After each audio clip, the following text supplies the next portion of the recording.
Estudiantes, muy buen día a todos. El día de hoy este video tiene como propósito repasar lo que habíamos visto sobre evolución. Para ello voy a utilizar los mamarrachitos que habíamos estado revisando en clase. Entonces recuerden que pueden utilizar su libro para poder repasar muchísimo mejor. Entonces empecemos a ver con este pequeño repaso. Vamos a marcar esto de color azulito. Entre lo que nosotros habíamos estado charlando sobre este tema de la evolución, habíamos visto nosotros varios conceptos. Vamos a empezar por este, de la adaptación. Recordemos que lo que habíamos visto nosotros sobre adaptación era que podíamos tener diferentes tipos de adaptaciones, como por ejemplo las morfológicas, las fisiológicas o las etológicas. Que las morfológicas se refieren a la forma de los cuerpos, de las partes de los cuerpos. Que las fisiológicas se refiere a las funciones de las partes de los cuerpos, y las etológicas se refieren al comportamiento de los organismos. Formas de adaptación. Ahora, en esas adaptaciones, los órganos, los especialistas han determinado dos clasificaciones. Nos hablan de unos órganos que se llaman órganos homólogos, y esos órganos homólogos, ¿qué son? Son órganos que tienen un origen evolutivo común, ¿sí? Pero su forma y su función, es decir, su morfología y su fisiología, a veces es distinta. Podemos pensar, por ejemplo, en las alas de las aves, las aletas de las ballenas, que tienen un origen evolutivo común, pero una forma y función pues distinta. En el otro lado se habla de los órganos análogos, adaptaciones, órganos análogos, y nos dice la literatura que son de distinto origen evolutivo, pero tienen una función similar. ¿Qué quiere decir esto? Que los orígenes son completamente distintos. Por ejemplo, las alas de las moscas, y las moscas son insectos, versus las alas de las aves, que las aves son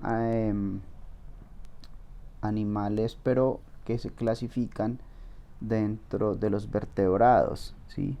Entonces tienen una función similar, que es el vuelo, ¿sí? Pero su origen evolutivo es distinto. También en este asunto de la evolución se refiere la ciencia a estos dos conceptos, la microevolución y la macroevolución. Hablemos un poquito de la microevolución.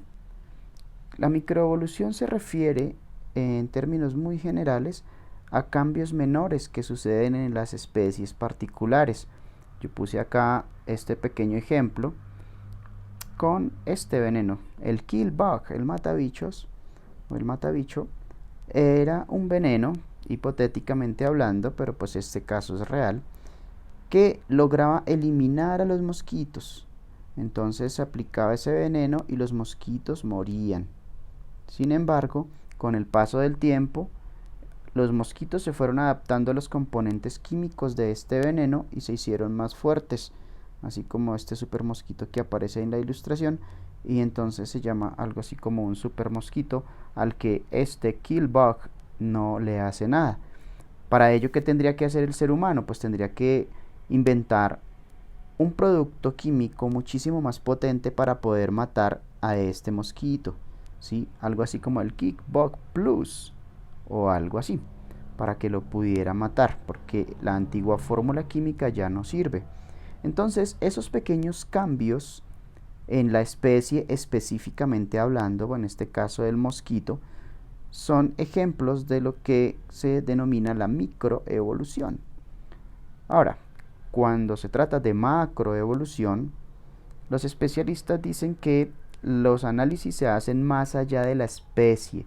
Es decir, la macroevolución no es algo que se vea en el mosquito. es algo que se ve ya en clados completos. Ya ahorita les explico qué es un clado. ¿Y qué dice la ciencia sobre esto? Que la macroevolución puede generar nuevas especies. ¿Qué situaciones pueden dar pie a la macroevolución? Por ejemplo, cataclismos. Yo aquí hago como una especie de erupción volcánica para referirme a cataclismos, ¿no?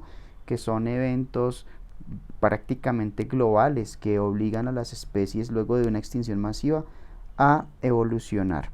Entonces, dice, va más allá, la macroevolución va más allá de una especie, se refiere a un clado completo. ¿Qué es un clado? El clado es algo que se refiere o está tratado por la cladística. Clado como tal se refiere a una rama. Una rama en términos prácticos, como ver la rama de un árbol, ¿sí? Entonces yo acá tengo este pequeño ejemplo en donde aparece esta ramita. Entonces tenemos esta línea, la voy a colorear distinto. Tenemos esta línea con unos puntitos, ¿sí? Acá los estoy poniendo de color violeta. Y en esos puntitos se desprenden otras ramas, ¿sí? ¿Qué es esto? Quiere decir, o la explicación es que acá en estos puntitos que se llaman nodos, estos puntitos se llaman nodos cuando se planea o se plantea un cladograma, que es el nombre de esta organización. Esos puntitos son en los que se separan por características evolutivas los organismos, pero todos vienen de un origen evolutivo común. ¿Cómo es este asunto? Lo vamos a ir develando aquí más abajito. Por ejemplo, existe la clasificación general de los invertebrados, ¿sí? Dentro de los invertebrados encontramos a los artrópodos. Dentro de los artrópodos encontramos a los insectos, ¿sí? Los invertebrados pues se llaman así o se clasifican así porque no tienen vértebras, ¿sí? Por ende podemos decir que no tienen columna vertebral como nosotros. O sea, los seres humanos tenemos nuestro cráneo y tenemos una columna vertebral, ¿sí? Esas son las vértebras y es una de las características que nos clasifica a nosotros, por ejemplo, como vertebrados. Los invertebrados carecen de esto, ¿sí? Ahora, dentro de los invertebrados están los artrópodos. Bueno, ¿qué son los artrópodos? Entonces, podos se refiere a las extremidades, los pies, llamémoslos así de una forma más sencilla, los pies. Entonces, los artrópodos tienen sus extremidades con diferentes articulaciones. Si nosotros le miramos las paticas a un bicho, podemos encontrar que viene aquí y luego viene aquí la patica que sale de su tórax, por ejemplo, viene una articulación, aquí viene otra parte de la patica, viene otra articulación, viene otra parte de la patica, viene otra articulación y luego ahí viene ya el resto de su patica, ¿sí? Estoy aquí tratando de hacer como si fuera la patica de un bichito. Entonces los artrópodos, y dentro de esos artrópodos pues están los insectos. Ahora, dentro de los insectos vamos a representar aquí unos bien comunes. Tenemos la mosca, tenemos la hormiga y tenemos la abejita. ¿Qué característica fundamental tienen los insectos para estar separados de los artrópodos? Y es que los insectos tienen 6 paticas.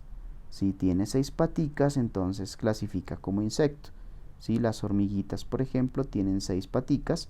Las abejitas también tienen 6, las moscas tienen 6 paticas. ¿Sí? Ahora bien, ¿qué pasa en este otro caso? Que existen otros organismos, los artrópodos. Dentro de los artrópodos se encuentran los que son los arácnidos.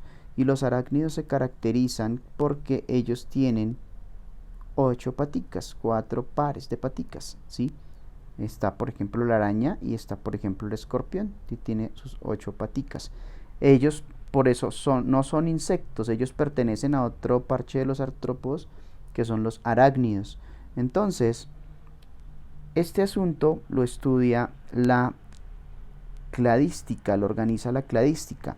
Entonces, aquí es donde nosotros vemos desde un origen evolutivo común, ¿sí? Cómo se van desprendiendo diferentes clases de organismos, de animalitos. Y este ejercicio, esta ramita que está acá representada, es lo que se llama un cladograma. ¿Listo?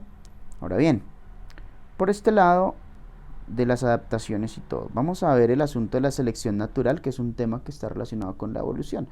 La selección natural pues es un tema supremamente complejo, pero pues vamos a tratar de dar unas luces muy sencillas. Acá yo les acabo de marcar esto, dice que la selección natural se refiere a el mejor adaptado. Ojo, no es el más fuerte. Coloquialmente escuchamos que es el más fuerte el que sobrevive, y esto se refiere a la selección natural. No, es el mejor adaptado el que sobrevive, y por ende, como sobrevive, se puede reproducir, y como se reproduce, pues deja descendientes para las siguientes generaciones, y así su progenie se va manteniendo en la vida, en las próximas generaciones. Entonces, tengo acá esto, ustedes dirán, ¿esta vaina qué es? Pues bueno, les voy a hablar de un pequeño ejemplo de selección natural sobre los mejores adaptados. Para ello entonces voy a cerrar esto y ya vuelvo acá, cierro acá y vamos a repasar un poquito del pasado. Resulta que aquí dibujé estos mamarrachitos. Resulta que en aquellos años de inicio de la revolución industrial, el hombre empezó a utilizar las máquinas de vapor propulsadas por vapor, y se generaba una gran contaminación por el hollín, que está aquí representado, ese humo producto de la quema del carbón vegetal, y se generaba una gran contaminación atmosférica, y entonces ese humo pintaba las ciudades de color marrón. Entonces los ladrillos y las fachadas de las casas pues eran más mugre generado por este hollín que otra cosa. En esas ciudades vivían dos tipos de polillas, unas polillas que eran de un color grisáceo o marrón, y otras polillas que eran de color verde. Resulta que cuando se posan las polillas en las paredes, las que se lograban ver más, las que no se camuflaban muy bien con ese nuevo entorno, eran las polillas de color verde. Entonces, las aves que se alimentaban de ellas, pues fácilmente las podían localizar, ¿sí?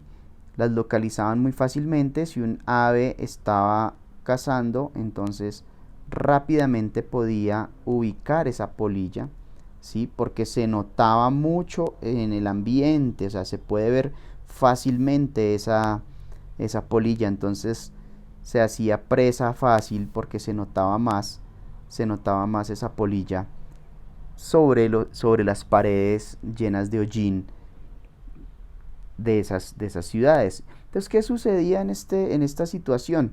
¿O qué quiere decir esto? Pues que la población de estas pobres polillas, desciende, ¿sí? Estas polillas, que son las polillas de color marrón, que se camuflan mejor en el ambiente, pues sobreviven para poderse reproducir, entonces su población aumenta. Ahí no hay ninguna situación de fuerza, es una cuestión de adaptación a unos cambios del entorno, en donde las polillas de color gris o marrón fueron las mejores adaptadas para esa situación. Entonces, pues allí vemos un ejemplo muy sencillo de lo que es el asunto de la selección natural. Pasa en muchísimas especies, ¿sí? Que no necesariamente son las más fuertes. Si hablamos de fuerza física, por ejemplo, los neandertales muy seguramente eran más fuertes que los Homo sapiens, pero pues estaban mejor adaptados los Homo sapiens por el uso del lenguaje, y pues otro tipo de condiciones que permitieron que los Homo sapiens sobreviviéramos así como vamos hasta ahora. Entonces, habiendo hablado de este tema, regresemos a donde estamos. Resulta, queridos chicos, queridas chicas, que de ese asunto trata la selección natural. La selección natural nos habla de que son los mejores adaptados los que sobreviven, y pues ahí por eso les traje la historia sencilla de esas polillas de aquella época. Ahora bien, cuando hablamos de evolución también existen otros conceptos. Existe algo que se llama la evolución convergente, algo que se llama la evolución divergente, la evolución paralela y la evolución reticulada. Pero también existe una que me gusta mucho, y es la coevolución, o sea, evolucionamos juntos. Y dentro de este concepto de coevolución es donde empezamos nosotros a hablar de relaciones entre los organismos como el comensalismo, la competencia, el mutualismo y la predación. Estos conceptos, pues para no hacer más largo el video, los encuentran ustedes también en su libro y pues sería muy interesante que les echaran un vistazo. Ahora, cuando nosotros hablamos de la evolución, entonces estamos hablando acá de la clasificación y organización de la vida. La vida evoluciona, pero también el hombre se ha encargado de organizarla y por ello es que nosotros hablamos de taxonomía, hablamos de sistemática y hablamos de cladística. ¿Recuerdan los clados, lo que hablamos unos minutos atrás? Claro, la cladística es la que nos hace los cladogramas y los cladogramas pues son esta forma de organización como en ramitas en donde estamos organizando a las especies según su origen evolutivo común. ¿Listo? Entonces, esto, mis queridos estudiantes, es un pequeño resumen de los conceptos que hemos visto. Vamos a un video posterior explicar algo más sobre taxonomía y sobre sistemática y cladística. Espero que este video les haya servido como repaso. Revisen en su libro.